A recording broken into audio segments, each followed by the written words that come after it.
The music was loud enough to pretend nothing was wrong. Bass thumping through polished marble floors, glasses clinking, laughter sharpened by alcohol and ambition. The company logo pulsed across a massive LED wall like a corporate heartbeat.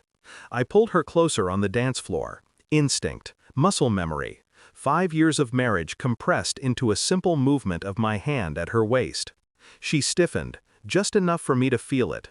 Her nails pressed lightly into my arm. A warning, disguised as affection. "Stop," she whispered without looking at me. "You're embarrassing me." The words slipped under my ribs. I leaned in, my mouth near her ear. "Since when?" Her answer came like a blade wrapped in silk. "I don't want to look taken."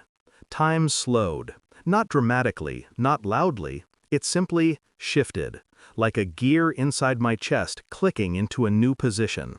I smiled. Soft. Polite. The kind of smile that says, nothing is wrong. I slid my wedding ring off my finger.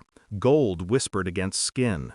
Then I bent down, placed it gently on the edge of the black glass table beside the dance floor. Guests noticed. Not all at once, but enough. Her eyes followed the movement like it was happening in water. "What are you doing?" she asked. I straightened, met her gaze, and said, calmly, "Problem solved." People thought it was a joke, a drunk stunt, a bold flirtation with irony. They didn't see her hands start to shake, didn't hear the small, involuntary sound in her throat. I did. I'd been hearing those sounds for months. Late replies, locked screens, perfume that didn't belong to me. The way she suddenly cared about angles, lighting, who was watching. The way she stopped calling me by my name, started calling me, "Hey." Tonight had been a performance. She wore the black dress I bought her for our anniversary, the one she said was too much. Now it fit her like strategy. When I leaned in to kiss her earlier, it wasn't desire that pulled her away. It was calculation. I watched her scan the room now. Executives, investors, men who mattered, and one man in particular who hadn't looked away from her all evening. Her boss. My lungs didn't tighten. My hands didn't shake. Inside, something cold slid into place. Not anger, alignment. She moved closer to me again, lowering her voice. "You're making a scene." I tilted my head. "You already did. I just made it visible." Around us, whispers began to thread through the party. A ring on a table is louder than a scream. I didn't confront her that night. That's what she expected. Tears in the car, shouting, accusations. I drove us home in silence instead. Listened to her breathing. Counted it. She slept quickly, like someone who believes the danger has passed. I stayed awake. The investigation didn't begin with rage. It began with math. Dates, times, patterns. I pulled phone records under the excuse of billing issues. Found the repetition. Night calls, long ones, always after I slept.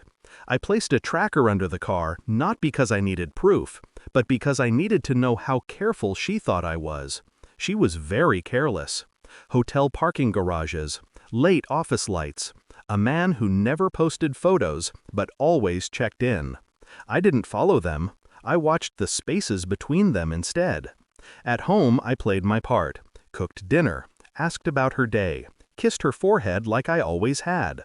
She mistook control for ignorance. One night while she showered, her phone lit up on the counter. A single message.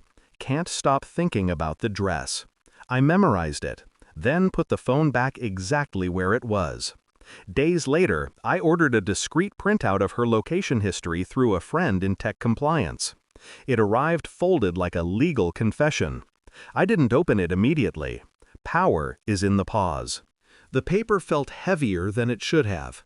Coordinates, dates, times, each line a footprint, each footprint a decision.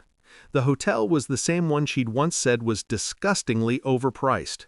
She hadn't noticed the irony. I invited her to dinner. Same restaurant as our anniversary. Same booth. Memory is best served warm. Halfway through, I slid the printout across the table. Didn't speak. Her eyes moved over it once, twice, then faster. "No," she said. That was all. Not, "How did you get this?" Not, "Let me explain," just no. The lie collapsing under its own weight. I waited. She reached for my hand. I pulled it back. "Since when?" I asked quietly. Her mouth opened, closed. Tears came instead. Messy, human, too late. I watched them without feeling. "Say it," I said. She whispered his name. And just like that, the last question died. The real ending didn't happen at home. It happened at the company. 1 week after the party. I requested a formal meeting with HR under the guise of a conflict of interest concern. I brought evidence, printouts, call logs, location data, timelines aligned like a perfect accusation. Her boss was invited into the room 10 minutes later. He looked confident. That didn't last. I stayed silent as the documents changed hands. Watched his face unbuild itself, color draining, breath shortening. She arrived last, unaware, still wearing the ring.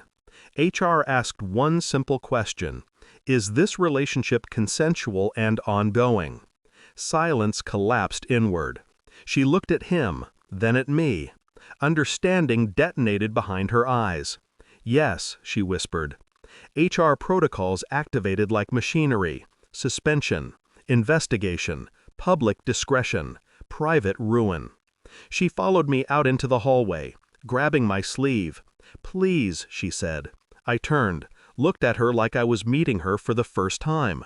"I solved the problem you gave me," I said. "You wanted to look single." I stepped away, didn't look back. The apartment is quiet now. No perfume, no locked screens, no performance. Her things are gone. The ring still sits where I left it, on the table, not as a symbol, as evidence.